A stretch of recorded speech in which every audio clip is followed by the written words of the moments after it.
Join कर लो एक दफा दोबारा।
चले जी, कंडीशनल फॉर्मेटिंग। तो ये बंद कर दें, इससे इको आ रही है। किसने ऑन किया हुआ है? मेरी आवाज वैसे नहीं पहुंच रही आप लोगों तक?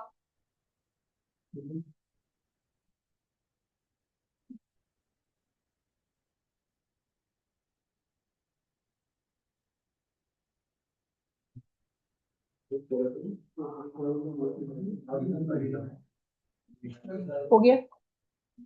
चलिए, कंडीशनल फॉर्मेटिंग का थोड़ा सा आपको अंदाजा हो गया होगा कि इसमें आप डेटा को एनालाइज करते हैं। तो डेटा को पहले आप सिलेक्ट करके उसके बाद उसको अपनी मर्जी के हिसाब से एनालाइज कर सकते हैं। जो भी, ये तो थोड़ा सा डेटा है तो इसमें आपको वैसे भी बहुत सारी चीजें डायरेक्टली नजर आ रही है, लेकिन जब ये थाउजेंड्स ऑफ पर्सन का डेटा होगा तो वहां पे आपको कोई भी स्पेसिफिक वैल्यू ढूंढने में प्रॉब्लम आ सकती है। तो वहां पे आपके पास कंडीशनल फॉर्मेटिंग जो है वो आपको हेल्प आउट करती है। तो just like colours and other ways to analyse the data, आप डेटा को with the help of colour scale, जैसे डेटा बार्स का मैंने आपको बताया कि हम डेटा बार्स अप्लाई कर सकते हैं। उससे आपको पता चल जाएगा कि किस सेल के अंदर कितनी बार है और उससे अंदाजा हो जाएगा कि कौन सी वैल्यू बड़ी है छोटी है।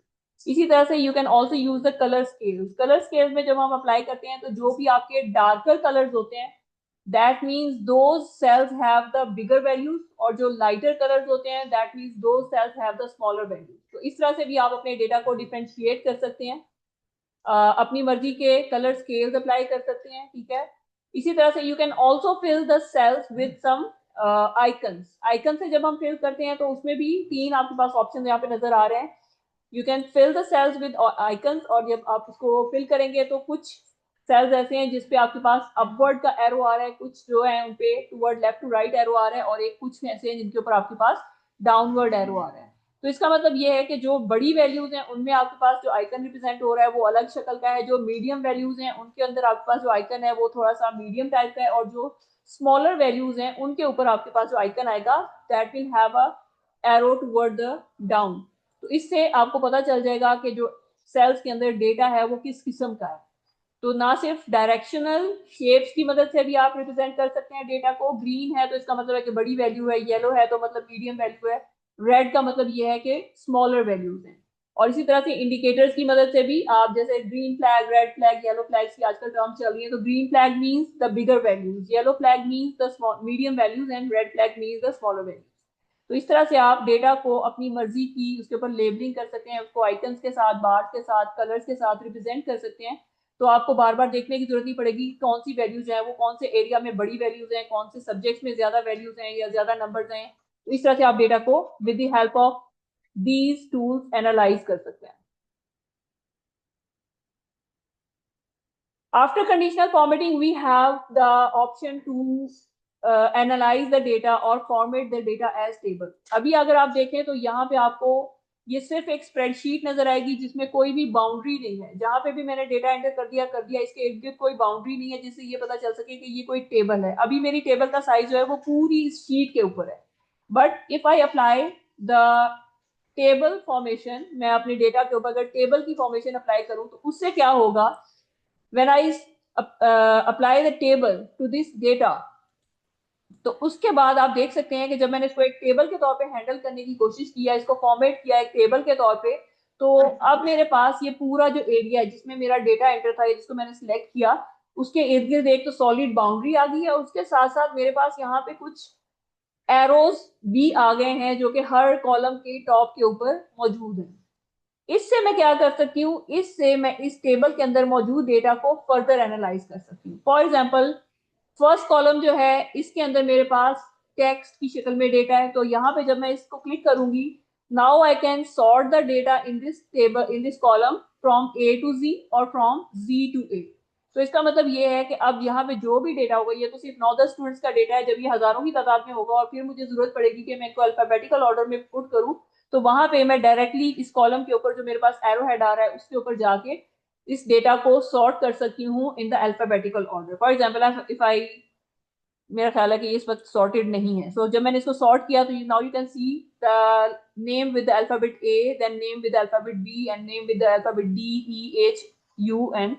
जो भी अल्फाबेटिकल ऑर्डर था वो उसने दे दिया, और जैसे जैसे ये अल्फाबेटिकल ऑर्डर फर्स्ट कॉलम का चेंज हुआ है, उसके साथ साथ बाकी डेटा जो इस कॉलम के स्टूडेंट्स का था वो भी रीऑर्गेनाइज हो जाएगा। ऐसा नहीं है कि सिर्फ ये नाम आपके रीऑर्गेनाइज हो जाएंगे, बल्कि अगर अब्दुल रहमान के जो भी मार्क्स हैं वो भी इसके साथ साथ उसी कॉलम में, उसी रो में उसके सामने आ जाएंगे, जो कि उसकी परफॉर्मेंस है। ठीक है, इसी तरह से अगर दूसरे में अगर हम देखें तो उसमें हम जी टू ए अगर उसको सॉर्ट करते हैं तो वो भी फ्रॉम टॉप टू बॉटम इसको हम सॉर्ट कर सकते हैं, उसके साथ आपका डेटा भी। इसी तरह से न्यूमेरिक डेटा है तो उसको आप ना सिर्फ सॉर्ट कर सकते हैं, you can sort with the colours, you can sort it with some colours, you can also filter with the colours. ठीक है, नंबर्स को फिल्टर कर सकते हैं। कोई नंबर आपने इक्वल्स टू, जैसे मैंने कंडीशनल फॉर्मेटिंग में बताया, you want to find out a number equal to a specific value, you want to find out a number which is greater than a specific value, you want to find out a number which is greater than and equal to a specific value or less than a value, तो along the column आप एक column के अंदर उस data को sort out कर सकते हैं without selecting the range of the cells in that column. यहाँ पे आपको सिलेक्ट करने की जरूरत नहीं पड़ेगी, ऑटोमेटिकली इस कॉलम के अलॉन्ग वो चीज अप्लाई हो जाएगी कि उस कॉलम के अंदर जो भी आप कंडीशन अप्लाई करेंगे, सबसे छोटा नंबर निकाल दो, सबसे बड़ा नंबर निकाल दो, इस और इस नंबर के दरमियान वाला नंबर निकाल दो, तो वो ऑटोमेटिकली आपका यहाँ पे हाईलाइट हो जाएगा। सो इस तरह से when you apply the formation of the table to your data, तो आपके लिए उस डेटा की हैंडलिंग या उसकी एनालाइजेशन और ज्यादा आसान हो जाती है। आपको हर बार डेटा को सिलेक्ट करके बताना नहीं पड़ता कि मैं कहाँ पे डेटा को में से सर्च करना चाहता हूँ। आप अलोंग द कॉलम्स उसको इजीली सॉर्ट आउट कर सकते हैं, उसके अंदर स्पेसिफिक चीजें सर्च कर सकते हैं। So this is how you can format the data as table. और उसके अंदर आपके पास डिफरेंट स्टाइल्स भी अवेलेबल हैं। अगर आपको ये कलर पसंद नहीं आ रहा तो आप कोई सी भी दूसरी कलर स्कीम चूज कर सकते हैं जो आपको अच्छी लग रही है। डार्कर स्कीम अवेलेबल है, मीडियम अवेलेबल है और लाइट स्कीम अवेलेबल है। जो भी आप अप्लाई करेंगे आपकी टेबल की वही स्कीम अप्लाई हो जाएगी। Then we have the option to give cells a specific style. Cell style जब आप अप्लाई करेंगे तो उसमें आपको उस सेल्स को सिलेक्ट करना पड़ेगा जिनके ऊपर आप वो स्पेसिफिक स्टाइल अप्लाई करना चाहते हैं। For example, if I want to give the cells a specific style, तो मैं यहाँ से जाके पहले उन सेल्स को सिलेक्ट करूंगी, उसकी पूरी रेंज को सिलेक्ट करूंगी, उसके बाद मैं कोई स्पेसिफिक स्टाइल यहाँ से जाके चूज कर सकती हूँ। इसमें ना सिर्फ कलर्स की फिलिंग के ऑप्शन हैं बल्कि फॉन्ट के भी ऑप्शन यहाँ पे आपको नजर आएंगे। ठीक है, आप उसका फॉन्ट चेंज कर सकते हैं, डिफरेंट साइजेस हैं फॉन्ट के, वो चेंज कर सकते हैं, बॉर्डर की स्टाइल चेंज कर सकते हैं। इसके साथ साथ you can also apply commas and currency symbols to the selected data. तो सेल्स के अंदर इंडिविजुअली भी आप ये फॉर्मेटिंग अप्लाई कर सकते हैं जो कि डायरेक्टली आप यहाँ से जाके भी एक रेंज को सिलेक्ट करके कर सकते थे। You can also merge the cells, जैसे आप पहले मैंने आपको बताया था कि आपने सेल को सिलेक्ट करके मर्ज करना है, तो वो भी आप यहाँ पे इसके थ्रू भी कर सकते हैं, स्टाइल्स के थ्रू। तो सेल्स की डिफरेंट तरीके से हैंडलिंग यहाँ पे आपके पास उसके ऑप्शंस अवेलेबल हैं। Then we have another group of tools जिसका जो नाम है दैट इज सेल्स। तो इसका मतलब ये है कि इस ग्रुप की मदद से हम सेल्स ऐड कर सकते हैं। किस किस तरीके से ऐड कर सकते हैं वो हम यहाँ पे देख लेते हैं। For example, I want to insert rows, I want to insert cells, I want to insert columns, तो वो उसके लिए आपको अभी चूंकि ये सेल टेबल की शक्ल इख्तियार कर गया तो इसको हमें टेबल से बाहर लाना पड़ेगा, then we can apply this handling on this. For example I want to insert row. अब मैं जो रो इंसर्ट करना चाहती हूँ, मुझे लग रहा है कि यहाँ पे किसी स्टूडेंट का डेटा जो है वो मिस हो गया है, तो मैं उसको यहाँ पे इसके दरमियान में इंसर्ट करना चाहती थी, तो मैं बजाय खुद से एक यहाँ पे रो क्रिएट करूँ या यहाँ से डेटा कैंसिल करके दूसरी जगह पे पेस्ट करूँ, मैं डायरेक्टली यहाँ पे एक रो इंसर्ट कर सकती हूँ. ठीक है, तो उसके लिए I will go to the insert option. यहाँ से जाके मैं सेल्स भी इंसर्ट कर सकती हूँ, रोज भी इंसर्ट कर सकती हूँ, कॉलम्स भी इंसर्ट कर सकती हूँ. If I give the command to insert the cell, अब वो मुझे पूछेगा कि जिस सेल के अंदर आप, अगर यहाँ पे आप एक सेल इंसर्ट करना चाहती हैं, तो यहाँ पे जो डेटा है उसको कहाँ पे शिफ्ट करना है, उसको डाउनवर्ड करना है, पूरी रो को नीचे शिफ्ट कर देना है, या कॉलम को शिफ्ट कर देना है. तो जो भी मैं उसको कमांड दूंगी वो shift the cells to the right. When I click on this, he shifted the cells toward the right, और यहाँ पे मेरे पास एक सेल क्रिएट हो गया. अब मैं यहाँ पे अपनी मर्जी का एक सेल के अंदर डेटा इंसर्ट कर सकती हूँ. But if I want to insert a whole row, then I will click on sheet rows, और उससे क्या होगा कि मेरी वो पूरी रो नीचे शिफ्ट हो जाएगी और मेरे पास यहाँ पे एक ब्लैंक रो ऐड हो जाएगी. इसी तरह से अगर मुझे लगता है कि यहाँ पे मैं कोई सब्जेक्ट का कॉलम ऐड करना भूल गई हूँ और मुझे यहाँ पे दरमियान में कहीं पे ऐड करना है, तो I can go to insert and insert sheet column, तो एक पूरा ब्लैंक कॉलम यहाँ पे मेरे पास क्रिएट हो जाएगा और वहां पे मैं अपनी मर्जी का फर्दर डेटा ऐड कर सकती हूँ. तो इस तरह से आप पहले से मौजूद डेटा के अंदर सेल्स ऐड करना चाहते हैं, रोज ऐड करना चाहते हैं, कॉलम्स ऐड करना चाहते हैं, तो वो आप इंसर्ट के थ्रू जाके कर सकते हैं. Then we have the delete option. Delete के अंदर भी हमारे पास कुछ इसी किस्म के ऑप्शन अवेलेबल है. If you want to delete a specific cell, तो उसके लिए आपने उस सेल को पहले सिलेक्ट कर लेना है, then you will delete the cell. वो आप जब डिलीट करेंगे तो वो आपसे यही पूछेगा कि आपने उसके नीचे आगे पीछे वाले जो सेल्स हैं उनको शिफ्ट करना है या नहीं करना, पूरी रो को शिफ्ट करना है या कॉलम को शिफ्ट करना है. और जिस तरह से आप ओके करेंगे, वो आपका एक सेल, चूंकि मैंने सिर्फ डिलीट किया तो मेरा सिर्फ एक सेल इधर शिफ्ट होगा. इसी तरह से यू कैन डिलीट शीट रोज. अब चूंकि ये सेल के अंदर मैंने क्लिक किया हुआ है, लेकिन मैं रो डिलीट कर रही हूँ, तो मेरी ये पूरी रो डिलीट हो सकती है और उससे वो पूरा डेटा जो उस सेल के इर्द गिर्द था उस रो के अंदर, वो सारे का सारा डिलीट हो गया. And I can also delete the column. When I click on the delete column, तो वो उस स्पेसिफिक सेल वाला जो पूरा कॉलम है वो डिलीट हो जाएगा और उसके इर्द गिर्द का सारा डेटा जो है वो भी डिलीट हो जाएगा. तो इस तरह से आप ना सिर्फ नए सेल्स, नई रोज, नए columns with in the data insert कर सकते हैं, बल्कि उनको डिलीट भी उसी तरीके से कर सकते हैं. You can also apply the formatting to individual cells, columns and rows. Cells, columns और रोज की फॉर्मेटिंग में हमारे पास क्या अवेलेबल है. एक तो ये है कि हम सेल्स के कलर्स वगैरह चेंज कर लेते हैं. ठीक है, if we want to change the size of the cell, तो उसके लिए हम यहाँ से सेल साइज का ऑप्शन हमारे पास अवेलेबल है. We can only change the row height, we can change the column width, क्योंकि रोज की हाइट होती है, कॉलम्स की विड्थ होती है, जिसके अंदर हमने डेटा को फिट करना होता है. तो अगर आपका जो डेटा है, आपकी जो शीट है, फॉर एग्जांपल यहाँ पे जो मैं आपको एक जो क्या कहते हैं, स्टार्ट करते हैं जब हम फाइल को, जो हमारे पास पहली दफा शीट आती है, उसके अंदर यू कैन सी के रोज का साइज बहुत छोटा होता है, उनकी विड्थ बहुत, हाइट बहुत कम होती है, और कॉलम्स का भी एक स्टैंडर्ड साइज होता है. अब मैंने यहाँ पे जो डेटा एंटर करना है, मुझे लग रहा है कि उसके लिए ये रोज, इनकी जो हाइट है वो कम है, तो मैं पहले से जाके भी उनकी रोज की हाइट को चेंज कर सकती हूँ. I can go to format and I can go to row height, और यहाँ पे बाय डिफॉल्ट इसमें जो साइज आ रहा है that is 15. I can increase this size up to से 50, एंड यू कैन सी जो मेरी रो है उसका पूरा जो साइज है वो इंक्रीज हो गया. और अगर मैं पूरी शीट की चेंज करना चाहती हूँ, then I will select it whole, और फिर उसके बाद मैं रो हाइट को चेंज करूंगी, तो मेरी पूरी शीट की जो रोज हैं वो, उनकी आपको हाइट नजर आ रहा है कि वो इंक्रीज होगी.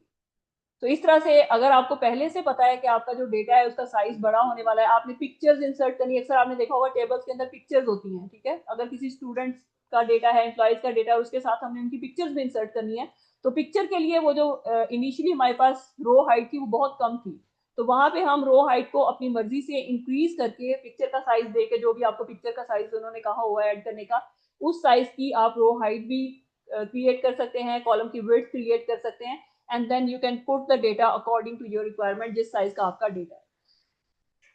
So you can change the row height, or if you have the data in the you have the data in your table already, उस केस में आप अपनी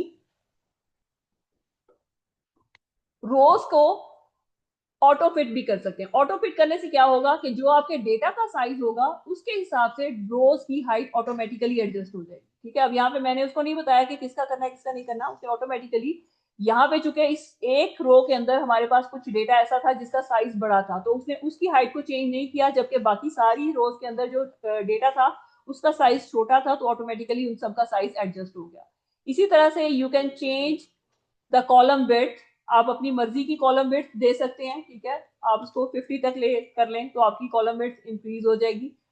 और अगर आपको लग रहा है कि आपकी जो कॉलम विड्थ है वो टेक्स्ट के हिसाब से एडजस्ट होनी चाहिए, तो आप उसको ऑटो फिट करेंगे, तो जो भी आपका उसके अंदर डेटा है उसका साइज है उसके हिसाब से आपकी कॉलम विड्थ ऑटोमेटिकली एडजस्ट हो जाएगी।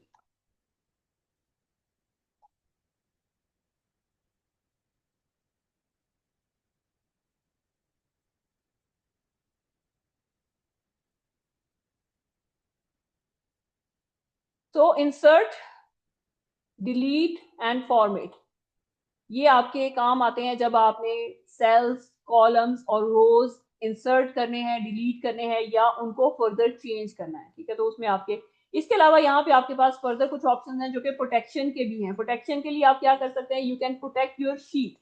फॉर एग्जाम्पल ये किसी कंपनी की सेल्स एंड परचेज का डेटा है और आप चाहते हैं कि इसको कोई भी चेंज ना करे, उसमें कोई भी तब्दीली ना करे, तो you can simply protect the sheet. आप जब प्रोटेक्ट शीट करेंगे तो यहाँ पे आपको इसी तरह से एक टैब ओपन हो जाएगी पासवर्ड प्रोटेक्शन की, आप यहाँ पे अपनी मर्जी का पासवर्ड अप्लाई करेंगे, ओके करेंगे, तो अब आपकी ये सिंगल शीट, इस पूरी फाइल में से सिर्फ ये एक शीट आपकी जो है वो पासवर्ड प्रोटेक्टेड हो जाएगी। ठीक है, so you can also apply the protection to the sheet, you can lock the cells and so on.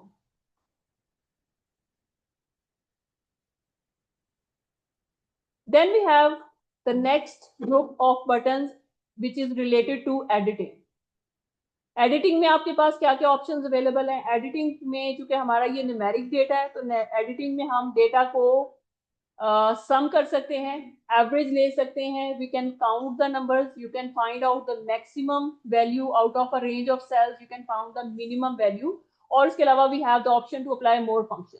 ठीक है, ये फंक्शन हम अभी नहीं करेंगे, but you can apply the sum. For example मैं यहाँ पे इस कॉलम की जो वैल्यूज हैं इनको सम करना चाहती हूँ, तो उसके लिए मैं सम की जब कमांड अप्लाई करूंगी, I will just click here और उसने ऑटोमेटिकली D2 से लेके D9 तक जो है उसको सम करने का यहाँ पे फॉर्मूला अप्लाई कर दिया। व्हेन आई प्रेस एंटर तो ऑटोमेटिकली मेरी ये सारी वैल्यूज अलोंग द कॉलम सम होगी। इसी तरह से अलोंग द रो भी आप अप्लाई कर सकते हैं। मैं यहाँ पे सम लेना चाहती हूँ इसके पीछे जितनी भी वैल्यूज हैं उनका, तो I will click on sum और यहाँ पे उसने ऑटोमेटिकली जो है वो सॉरी, चूंकि ये ऑलरेडी सम हुआ है इस वजह से वो सिर्फ एक सेल को कंसीडर कर रहा है।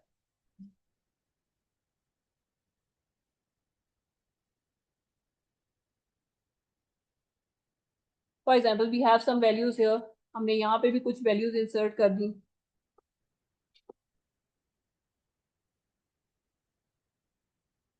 और यहाँ पे हम उसका सम लेना चाहते हैं। अब चूंकि यहाँ पे ऑलरेडी कोई सम अप्लाई नहीं हुई हुई, यहाँ पे ऑलरेडी फॉर्मुलाज अप्लाई हुआ है, यू कैन सी ये मैंने सारा ऑलरेडी इनको सम करके यहाँ पे पुट किया हुआ है, लेकिन इस सेल के अंदर कोई भी सम का फॉर्मूला अप्लाई नहीं हुआ हुआ। यहाँ पे जब हम इसको अप्लाई करेंगे तो ये टॉप टू बॉटम भी सम कर सकता है, और अगर आप इसकी रेंज चेंज करना चाहते हैं तो आप फ्रॉम लेफ्ट टू राइट इसकी रेंज सेलेक्ट करेंगे तो वो लेफ्ट टू राइट आपके जो भी वैल्यूज हैं उनको सम कर देगा। So it can select the values from C10 to H10 और you can select the values from top to bottom, और उस पर आप सम का फॉर्मूला अप्लाई करेंगे, एंटर करेंगे तो वो आपकी वैल्यूज को सम कर देगा। इसी तरह से आप वैल्यूज का एवरेज ले सकते हैं। You can count the numbers, यहाँ पे कितने नंबर्स हैं, you can simply want to count कि कितने आपके इसके अंदर नंबर्स हैं इस रेंज के अंदर, तो वो काउंट कर देगा कि 7 पीछे इसके नंबर थे जिनको उसने काउंट कर दिया यहाँ पे।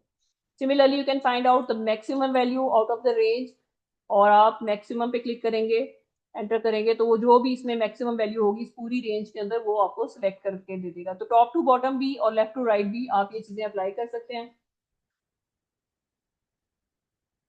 ओके, सो फिल, ऑटो फिल की भी एक इसके अंदर बहुत इंपॉर्टेंट कमांड है। ठीक है, आपने यहाँ पे तो मैंने वैल्यूज खुद पुट की हैं। अगर आपने कोई इस किस्म का डेटा पुट करना है जो कि किसी सीरीज के अंदर है, जैसे आपने डेट्स फिल करनी है, डेट्स के अंदर डेटा फिल करना है, आप कोई टाइम टेबल बना रहे हैं या कोई बजट बना रहे हैं, डेली एक्सपेंडिचर्स फाइंड आउट करना चाहते हैं, तो उस केस में हम ये फिल की कमांड को यूज कर सकते हैं। फिल की कमांड में क्या होता है, you need to give the pattern. अगर यहाँ पे मैंने फॉर एग्जांपल मैं फर्स्ट 5, मैं चाहती हूँ कि ये पूरी मेरी जो एक सीरीज है ये फिल हो जाए।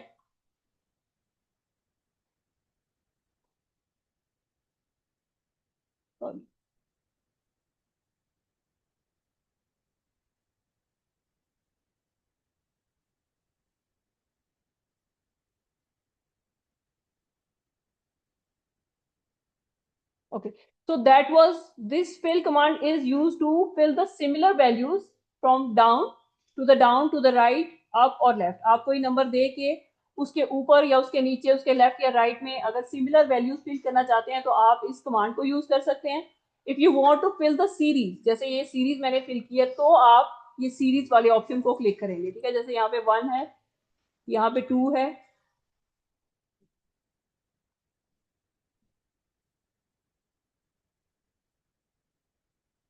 ओके, सो यहाँ पे मैंने जब सीरीज को क्लिक किया तो वो मुझे पूछ रहा है कि अलोंग द रोज मैं सीरीज फिल करना चाहती हूँ, अलोंग द कॉलम फिल करना चाहती हूँ, और उसके बाद he is asking me to mention the step value.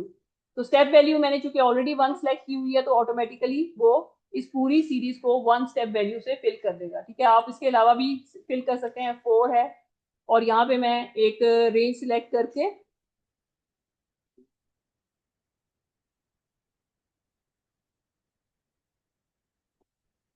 Series में फिल करना चाहती हूँ। यहाँ पे अगर मैं स्टेप वैल्यू इसकी 4 कर दूं, 7 कर दूं या 9 कर दूं, तो वो अकॉर्डिंगली अलोंग द कॉलम उस सीरीज को फिल कर देगा।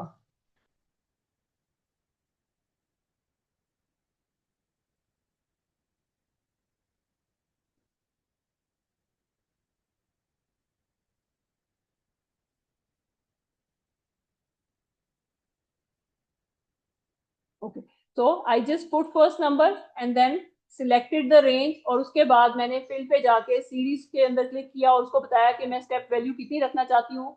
Along the rows, along the column आप इस तरह से सीरीज फिल कर सकते हैं, ठीक है। लेकिन यहाँ पे चूंकि मैंने रैंडमली डाटा डाला हुआ था तो इसमें ये चीज अप्लाई नहीं होगी।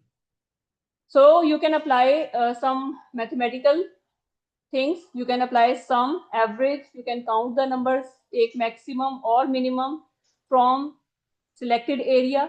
और इसी तरह से अगर आपने कोई खुद से सीरीज फिल करनी है तो वो भी आप इसकी मदद से फिल कर सकते हैं।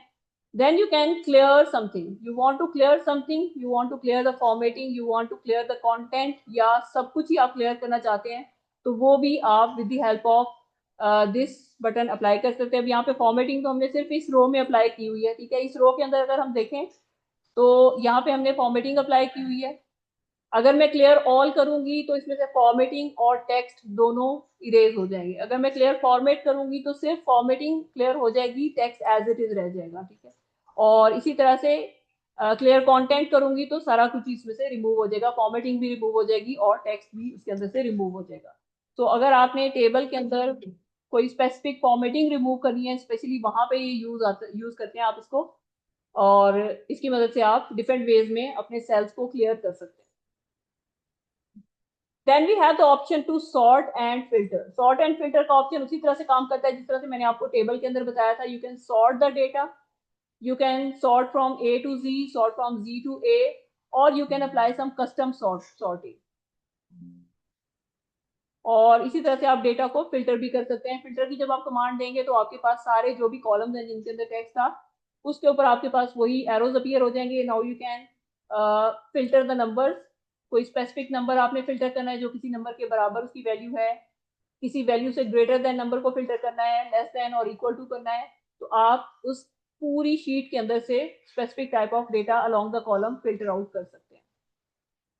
फाइंड एंड सिलेक्ट उसी तरह से काम करता है जिस तरह से एमएस वर्ड और पावर पॉइंट के अंदर हमने सीखा था। You want to find, replace और go to a specific value और specific type of data, you can choose this. जैसे रिप्लेस की अगर हम कमांड देखें तो आपने किस चीज को फाइंड करके किसी से रिप्लेस करना है। अगर कोई लेबल्स हैं या कोई वैल्यूज हैं, आप चाहते हैं कि कहीं पे आपने गलती से सब जगह 100 ऐड कर दिया और आप उसको 50 से रिप्लेस करना चाहते हैं, तो जहां जहां आपने 100 ऐड किया होगा वहां वहां आप उसको 50 से रिप्लेस कर सकते हैं। न्यूमेरिक डेटा को भी, टेक्स्ट डेटा को भी आप फाइंड और रिप्लेस कर सकते हैं with the help of this command. तो यहाँ पे हमारी जो है MS Word, sorry MS Excel की होम टैब कंप्लीट हो गई है। इसको आप लोग एक दफा खुद से 2 4 5 कॉलम्स बना के डेटा एंटर करके इनको अप्लाई करके देखें कि क्या आप ये इसके ऊपर अप्लाई कर सकते हैं कि नहीं कर सकते हैं। Then we will go to insert, और उसके बाद फॉर्मूला स्टेप को हम नेक्स्ट क्लास के अंदर देखेंगे। ठीक है।